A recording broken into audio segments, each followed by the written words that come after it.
बिस्मिल्लाहिर्रहमानिर्रहीम। आपको सबसे पहले जो मैं खबर देना चाहता हूं वो जस्टिस मोहसिन अख्तर कियानी की अदालत से है, जो इस्लामाबाद हाई कोर्ट में है। इस्लामाबाद हाई कोर्ट में नए जजेस तैनाती की तरफ चीजें जा रही हैं, ताकि जो 6 जजेस ने खत लिखा था इनको बैलेंस किया जाए और नई लॉट लाई जाए, जिसके ऊपर इस्लामाबाद हाई कोर्ट रिएक्ट भी कर रही थी। आज एक ऐसा ही केस जस्टिस मोहसिन अख्तर कियानी के पास आया, और ये जो हालिया खबरें हैं कि जी 3 जजेस के नाम आया करेंगे हाई कोर्ट्स के चीफ जस्टिस के लिए, और उसमें से एक चीफ जस्टिस लगा करेगा, जो कि मॉडल अपनाया गया लाहौर हाई कोर्ट में। और सबको पता था कि ये जस्टिस मोहसिन अख्तर कियानी साहब जो है उनका रास्ता रोकने की कोशिश है। और लगता ही है कि जस्टिस बाबर सत्तार हूं, जस्टिस मोहसिन अख्तर कियानी हूं, ये लोग हटते हुए दिखाई नहीं दे रहे, ये लोग कंप्रोमाइज करते हुए दिखाई नहीं दे रहे। आज आजाद कश्मीर के एक लापता शहरी की बाजियाबी का जो केस था वो उनकी अदालत के अंदर लगा हुआ था, और आपको पता है कि जस्टिस मोहसिन अख्तर कियानी ने क्या कहा है। जो लापता शहरी है मुदस्सर खान, उसकी बाजियाबी के लिए दायर दरखास्त के ऊपर जो मिलिट्री इंटेलिजेंस है MI, उसके DG से उन्होंने 27 दिसंबर तक सील्ड रिपोर्ट यानी बंद लिफाफे में रिपोर्ट मांग ली है। रिपोर्ट मांगना खबर है सबसे बड़ी, और DG MI से खबर मांगना, जाहिर है कि वो खबर तो देंगे, जवाब देंगे, और जो भी जवाब आएगा तो अब उनका ये उनसे पूछना इटसेल्फ एक बहुत बड़ी खबर है। और फिर उन्होंने अदालत के अंदर जो रिमार्क्स दिए वो भी बहुत दिलचस्प है। जस्टिस मोहसिन अख्तर कियानी ने कहा कि उन्होंने बुनियादी तौर पे जो ये जो लापता अफराद के हवाले से जबरी गुमशुदा अफराद इंक्वायरी कमीशन है, उसके ऊपर कहा कि जो जबरी गुमशुदा अफराद इंक्वायरी कमीशन है ना खुद काम करता है ना किसी को करने देता है, वो सिर्फ धोखा दे रहा है। क्या फायदा इस कमीशन का जो काम ही ना करे, इस कमीशन को तो बंद कर दे। अगर वो कमीशन काम करता तो ये दरखास्त गुजार यहाँ हाई कोर्ट क्यों आते। ये उनके सवालात तो जायज है, लेकिन आप जब इंक्वायरी कमीशन वालों से बात करते हैं वो पूरी लिस्ट जारी करते हैं, लेकिन फिर सबको पता है बेचारे, ये भी मेरे ख्याल एक अच्छी बात या शुक्र अदा करना चाहिए कि इंक्वायरी कमीशन वाले अफराद को कहीं बाजियाबी के लिए दरखास्त जस्टिस साहब के पास नहीं आ गई। ये पाकिस्तान है और इस पाकिस्तान की रियलिटी सबको पता है। यहाँ जो उठाया जाना है, गायब हो जाना, लापता हो जाना, वो अल्लाह ताला माफ करे पाकिस्तान के अंदर एक न्यू नॉर्मल है, और शायद उसमें बारी बारी अफराद हिस्सा बनते हैं। आज कोई है, कल कोई है, और हम तब तक उस चीज को रियलाइज नहीं करते जब तक वो हमारे ऊपर, हमारे खानदान के ऊपर ना आ जाए। तो हम समझते हैं ये गायब होने वाले का ही कसूर था। बाद में पता चलता है जब अपने ऊपर बीतती है तो हमें लगता है नहीं नहीं नहीं, ये उसका कसूर नहीं था। अच्छा, ये तो होगी इस्लामाबाद हाई कोर्ट के। फिर इस्लामाबाद हाई कोर्ट ने, चूंकि आप जानते हैं कि वहां पे जो इलेक्शन ट्राइब्यूनल्स को लेके जो एक रिटायर्ड जज शकूर पराजा साहब लगाए गए थे, जिनमें मुस्लिम लीग नून को बहुत ही एतमाद था, और मुस्लिम लीग नून ये चाहती थी कि उनको जनाब वहां पे जरूर जो है उसमें किया जाए। तो अब उस सारे मामले के अंदर वो उनका ख्याल ये है कि वो जो रिटायर्ड लोग हैं उनसे इंसाफ लेना चाहते हैं। सिर्फ इस्लामाबाद नहीं बल्कि लाहौर में भी मैंने देखा है कि वो उन्हीं से रिटायर्ड से लेना चाहते हैं।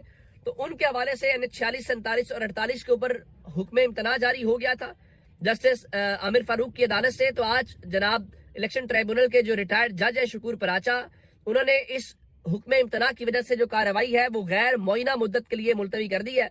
और माशाल्लाह से 5 माह के बाद वैसे काम शुरू किया था, और अब जरा वैसे हुक्म इम्तना आ गया है।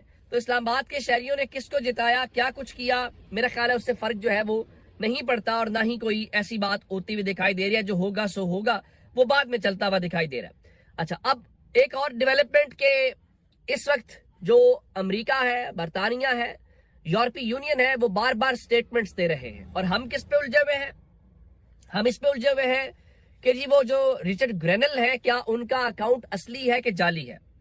एक मौसूफ थे जिनका नाम जो है हमजा लतीफ, और वो कहते हैं कि वो जर्नलिस्ट है।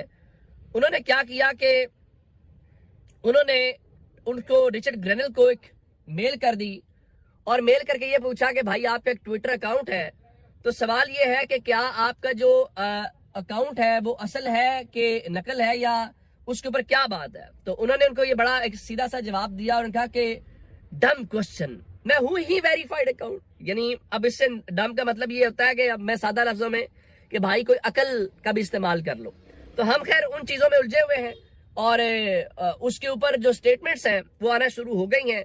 कुछ सहाफियों के जरिए, रात तलत हुसैन के जरिए कहा गया जी ये पावरफुल क्वार्टर्स जो है उनका रद्देमल है, जिसके ऊपर आज एक और असासे है अलामा ताहिर अशरफी, बहुत तगड़ी शख्सियत है, पाकिस्तान में हर हुकूमत में शामिल होते हैं, और वो किसका असासा है, वो किसके नुमाइंदा है, ये भी एक कहानी है। ज़ाहिर है मैं इतनी वक़्त या इतनी हैसियत नहीं रखता कि मैं उसके ऊपर रोशनी डाल सकूं, मेरे तो पर जलते हैं।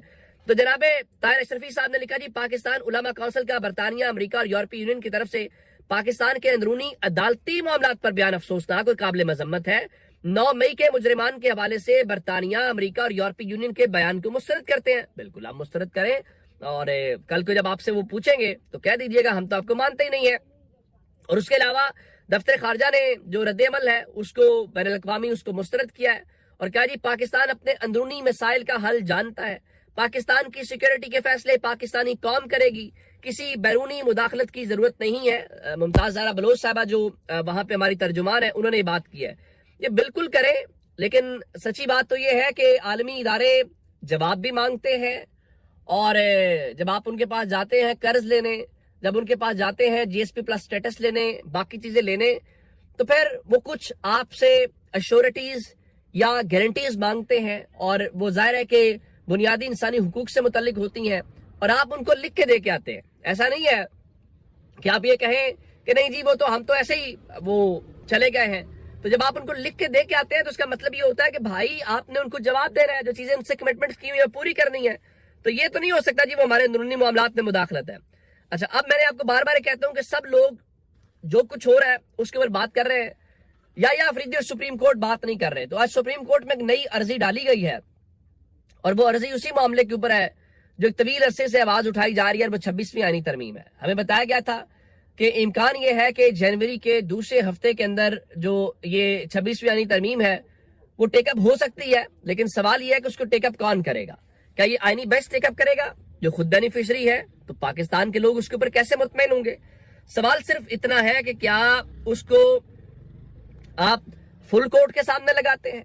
इस सिलसिले में आज जो सुन्नी इत्तेहाद काउंसिल है उन्होंने 26वीं आईनी तरमीम के खिलाफ एक दरखास्त दायर की है, और उस दरखास्त में ना सिर्फ उन्होंने कहा है कि इस आईनी तरमीम को गैर आईनी करार देकर कलअदम करार दिया जाए, साथ ही उन्होंने बहुत सारी चीजें बताई है और सेक्शंस का हवाला दिया है, और ये कहा है कि ये जनाब गैर आईनी या वो क्या उसको कहना चाहिए कि ये प्रैक्टिकल ही नहीं है। लेकिन पाकिस्तान की सुप्रीम कोर्ट क्या करे बहुत सारे मामलात के ऊपर, जिस तरह से वो सोए हुए हैं। मैं आपको एक मिसाल देता हूं, खैबर पख्तूनख्वा सूबे के अंदर सेनेट इलेक्शन अभी तक नहीं हुए, यानी उस सूबे की नुमाइंदगी वहां पे मिसिंग है।